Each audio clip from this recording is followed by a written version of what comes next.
एक लाचार माँ अपने बेटा से कहती है, बेटा थोड़ा खाना खा के जा, 2 दिन से तूने कुछ खाया भी नहीं। इस पर बेटा कहता है कि देखो मम्मी, मैंने इस साल 12वीं की बोर्ड परीक्षा दी है और मैंने पापा से सेकंड हैंड बाइक लेने को कहा था, तो आज मेरी परीक्षा का आखिरी दिन है। आप दीदी को पैसे लेकर मेरे स्कूल भेज देना। जब मैं पेपर देकर निकलूं तो दीदी मुझे पैसे दे दे ताकि मैं अपने दोस्त की पुरानी बाइक ला सकूं। यह एक बेटे की जिद थी। बेचारी लाचार माँ सोचने लगी कि उसे कैसे पैसे दिए जाए। अब माँ ने बेटे को समझाते हुए कहा कि बेटा, तेरे पापा बाइक लेने वाले थे, पर जो एक्सीडेंट हुआ उसके कारण माँ कुछ बोल पाती इससे पहले ही बेटे ने कहा, मुझे कुछ नहीं जानना, मुझे बाइक चाहिए, मतलब बाइक चाहिए। ऐसा बोलकर बेटा घर से बाहर पेपर दिलाने को निकल गया। अब 12वीं की बोर्ड परीक्षा थी। उनके सर ने एक अनोखी परीक्षा का आयोजन भी किया था। हालांकि सर का विषय गणित था, किंतु विद्यार्थियों को जीवन का गणित भी समझाना चाहते थे और उन्होंने सभी विद्यार्थी परीक्षा दे यह चाहते थे। उनकी इस परीक्षा का विषय था मेरी पारिवारिक भूमिका। रोहन परीक्षा में आकर बैठ गया। उसने मन में गांठ बांध ली कि यदि मुझे बाइक नहीं मिला आज तो मैं घर नहीं जाऊंगा। पर सर ने सभी को पेपर वितरित किया। पेपर में कुल 10 प्रश्न थे। उत्तर देने के लिए 1 घंटे का समय दिया गया। रोहन ने प्रश्न पढ़ा और जवाब लिखने लगा। प्रश्न पहला था, आपके घर में आपके पिताजी, माताजी, भाई, बहन और आप कितने घंटे काम करते हो? विस्तार से बताओ। रोहन ने जवाब लिखना शुरू किया। जवाब में उसने लिखा, पापा सुबह 6 बजे टिफ़िन के साथ अपनी ऑटो रिक्शा लेकर निकल जाते हैं और रात 9 बजे वापस आते हैं। लगभग 15 घंटे काम करते हैं। मम्मी सुबह 4 बजे उठकर पापा की टिफ़िन तैयार करती हैं। बाद में घर का सारा काम करती हैं। दोपहर में सिलाई कढ़ाई करती हैं और सभी लोगों के सो जाने के बाद सोती है।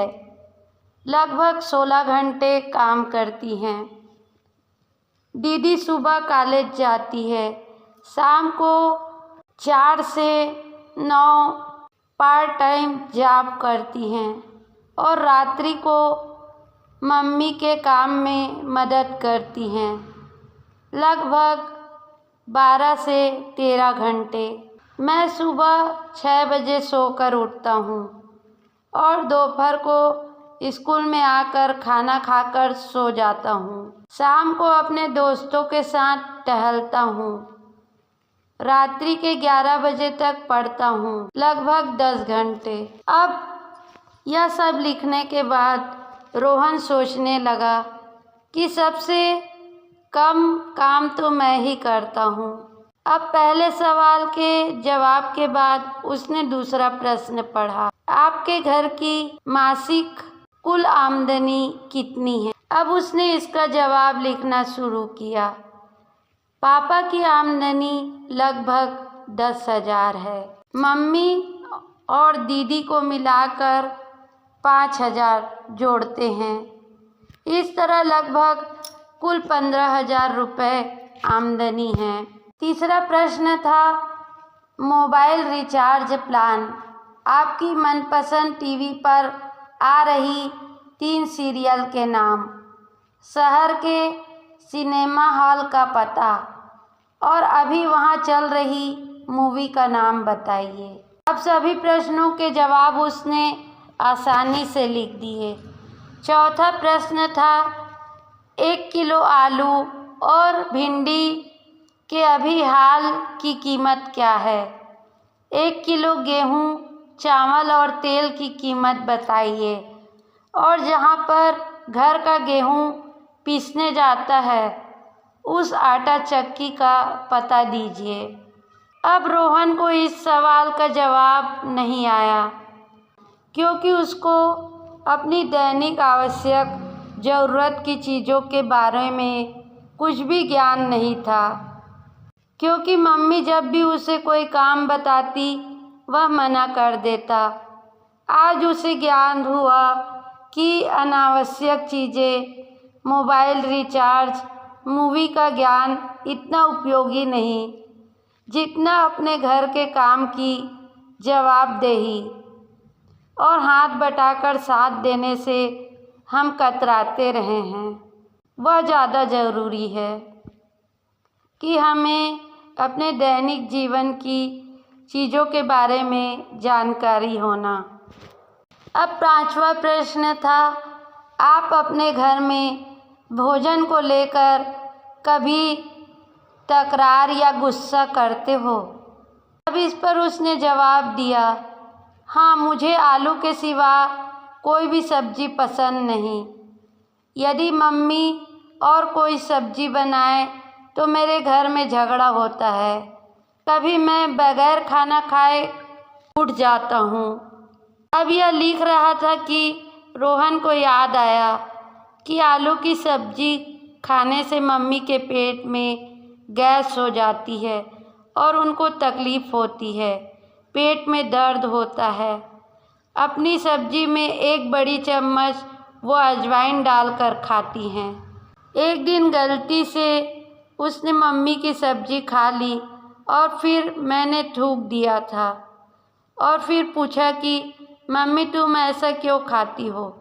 तब दीदी ने बताया था कि हमारे घर की स्थिति ऐसी नहीं कि हम 2 सब्जी बनाकर खाएं।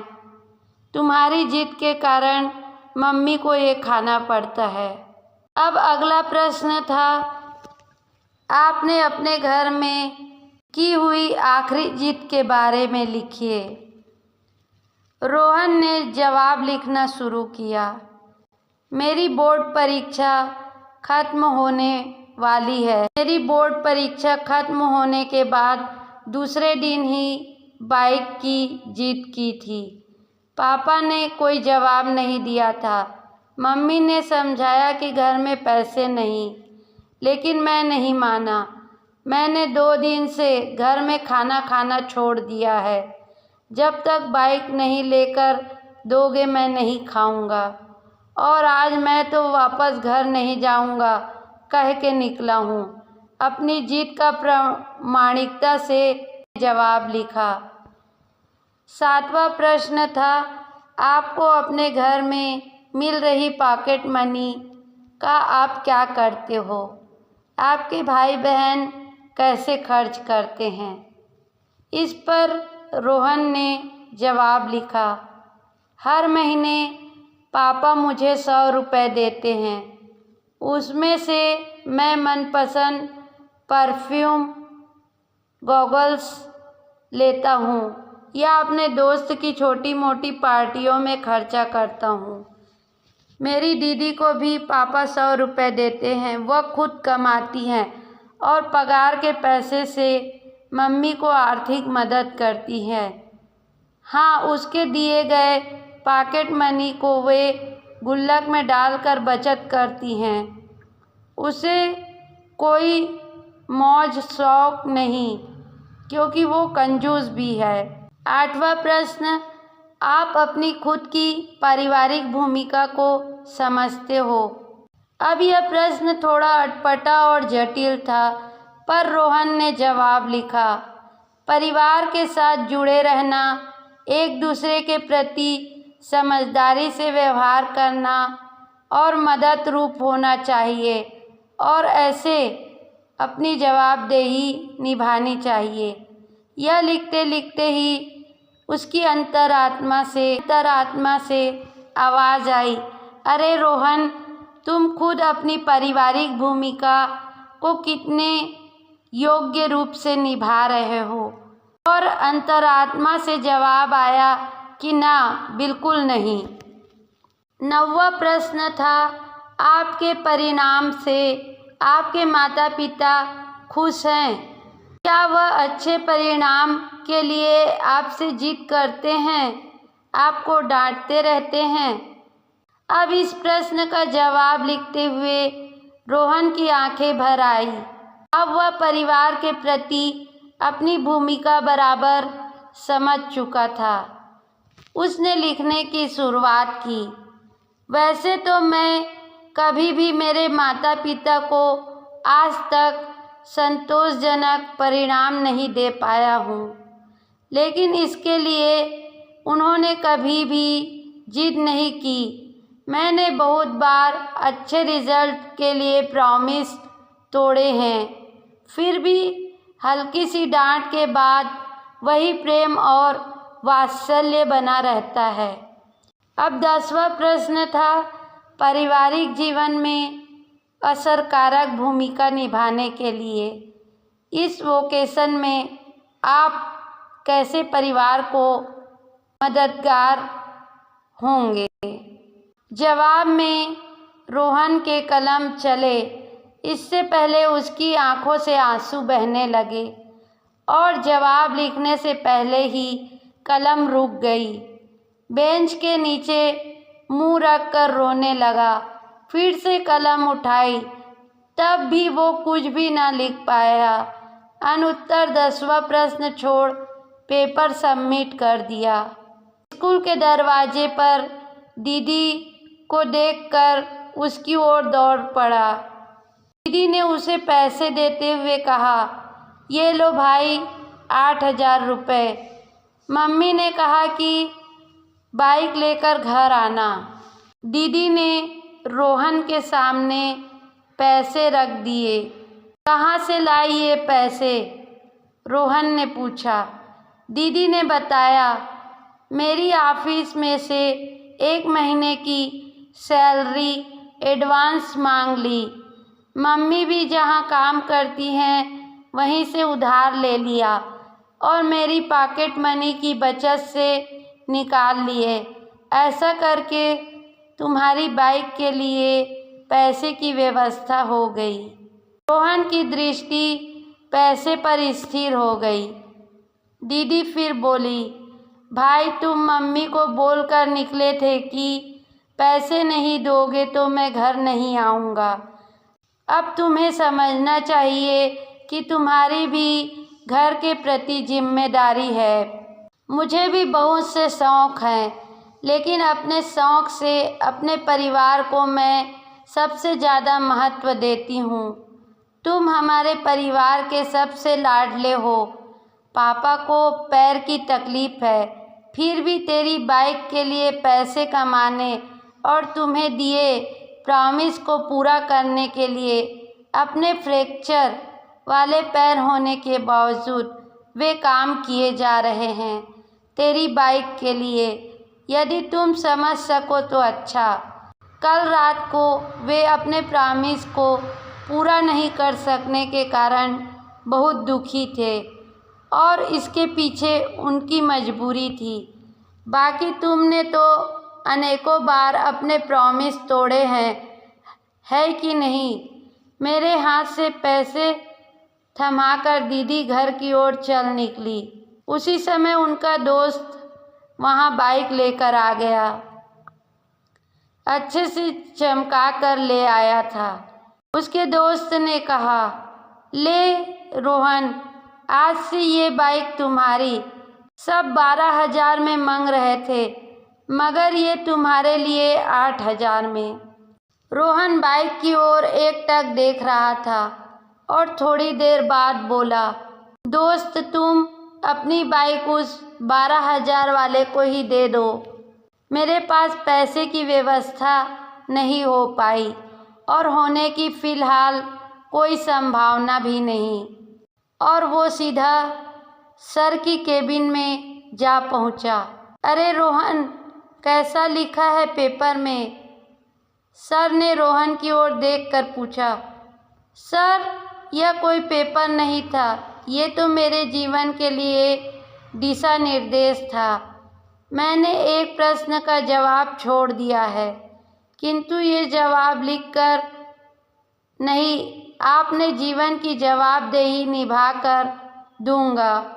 और वह सर के चरण स्पर्श कर अपने घर की ओर निकल पड़ा।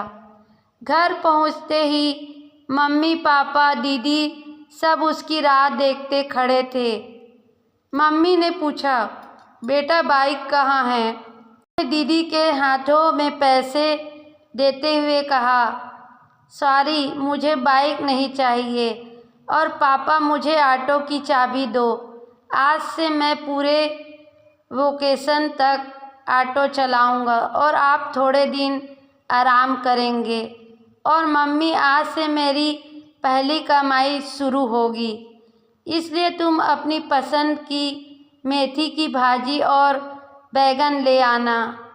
रात को हम साथ मिलकर खाना खाएंगे। रोहन के स्वभाव में आए परिवर्तन को देखकर उसके मम्मी पापा उसे गले लगा लिया और कहा कि बेटा, सुबह जो कहकर तुम गए थे वो बात मैंने पापा को बताई थी और इसलिए वे दुखी हो गए, काम छोड़कर वापस घर आ गए। भले ही मुझे पेट में दर्द होता हो, लेकिन आज मैं तेरी पसंद की सब्जी बनाऊंगी। नहीं मम्मी, अब मेरी समझ में आ गया कि मेरे घर परिवार में मेरी क्या भूमिका है। मैं रात को बैगन मेथी की सब्जी ही खाऊंगा। परीक्षा में मैंने आखिरी जवाब नहीं लिखा है, वह प्रैक्टिकल करके ही दिखाना है। और हाँ मम्मी, हम गेहूं को पिसाने कहाँ जाते हैं? उस आटा चक्की का नाम और पता भी मुझे दे दो।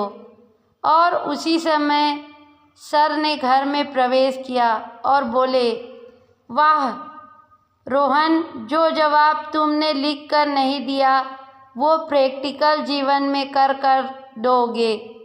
सर आप और यहाँ? रोहन सर को देखकर आश्चर्यचकित हो गया। उससे मिलकर तुम चले गए, उसके बाद मैंने तुम्हारा पेपर पढ़ा, इसलिए तुम्हारी घर की ओर निकल पड़ा। मैं बहुत देर से तुम्हारे अंदर आए परिवर्तन को सुन रहा था। मेरी अनोखी परीक्षा सफल रही और इस परीक्षा में तुमने पहला स्थान प्राप्त किया है।